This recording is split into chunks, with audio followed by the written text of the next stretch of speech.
В этом видео вы узнаете, почему это объявление на первых местах, а вот это объявление на дне Авито. И начинаете ремонтировать по его идее, по его запросу. Но я же правильно понимаю, ребят, напишите в комментариях, типа, вот, я же правильно думаю. А тут они как показывают, что вообще человек, типа, занимается проектировкой. Это отдельная вообще услуга. Если вы этим занимаетесь, сделайте отдельное объявление. И тоже сделайте его грамотным, интересным. То есть, вот.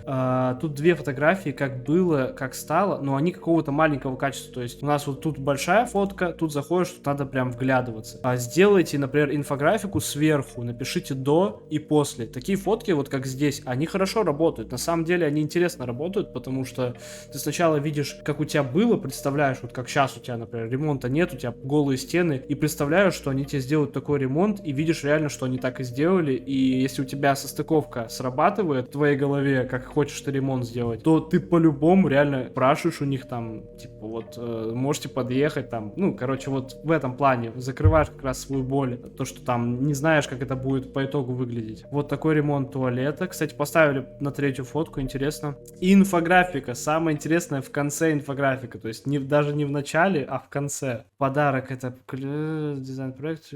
Дизайн-проект. Типа это их преимущество, но они указали это на четвертую фотку. То есть человек может даже не долистать эту фотку, и при этом преимущества он не увидит никакого. То есть добавьте это на первую фотографию. Если у вас такое есть преимущество интересное, что подарок это имеется в виду. То есть сделайте это на первой фотке, укажите, что делаете разные ремонты, там, не знаю, 5 каких-нибудь, 3 или 5 популярных ремонта, например, какие вы делаете.